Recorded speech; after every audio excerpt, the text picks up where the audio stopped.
With us now from his district in Sacramento County, California, is Democratic Congressman Bera. Congressman, a federal judge says the administration must release emergency funds for food assistance this week.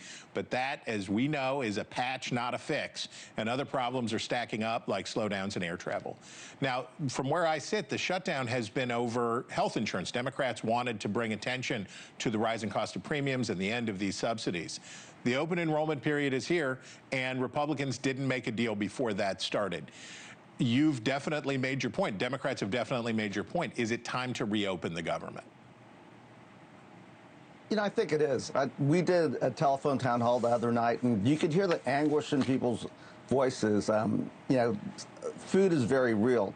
Shelter is very real. You're starting to see the air traffic controllers, the TSA agents, federal workers not getting paid and missing their first paycheck. So, yeah, let's come to the table. I think the Senate is pretty close to getting something done, and what I hear from my Republican colleagues in the House, I think a lot of them are ready to come back, vote on a longer-term CR, and then actually do an appropriations process. Okay, now, what you heard from Senator Capito and what you're alluding to there is movement on this possible extension, maybe a year, maybe 2 years on the Obamacare subsidies. That is a lot less than what a lot of House Democrats were asking for at the start of this. How would you feel about accepting less to get the government reopened? Are you ready to deal?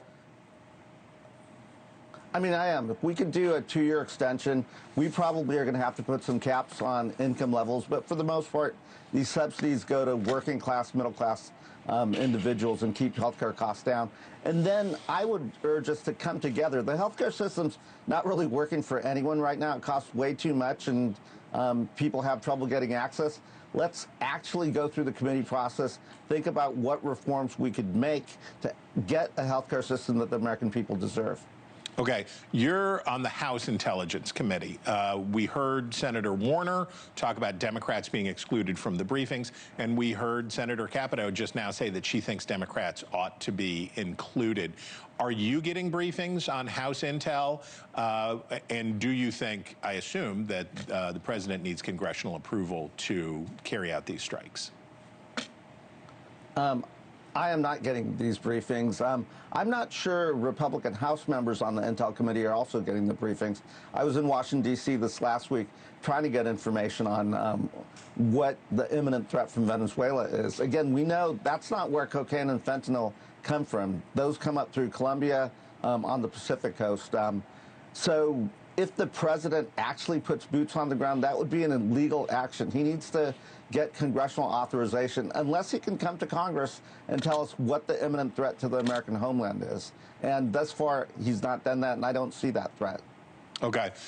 Tuesday, voters in California will decide on sort of a gerrymandering counterstrike against Texas. A new poll from our partners at DDHQ finds that nearly half of the country opposes these gerrymandering efforts. Democrats are very understandably tapping into those feelings to push these retaliatory gerrymanders across the country. But I have noticed that they are using some pretty hot language to do it.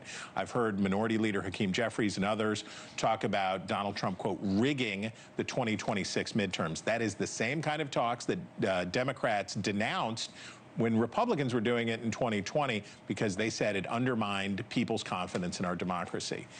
If Republicans hold on to the House next year, will it be a rigged election?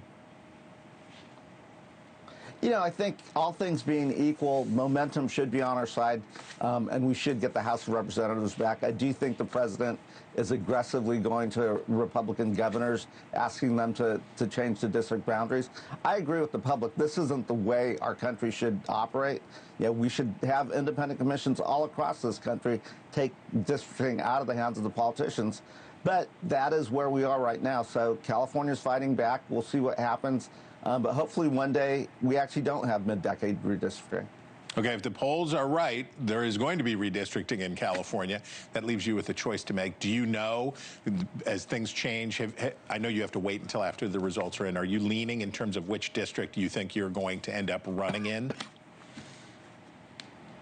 You know, we'll see. My district gets split into, I'll make sure the majority of my districts in Sacramento County, and, might be leaning a little bit more towards the 3rd district or the new 3rd district. Thank you for watching. Subscribe below and download our NewsNation app right now on your phone, and you will get fact-based, unbiased news for all Americans.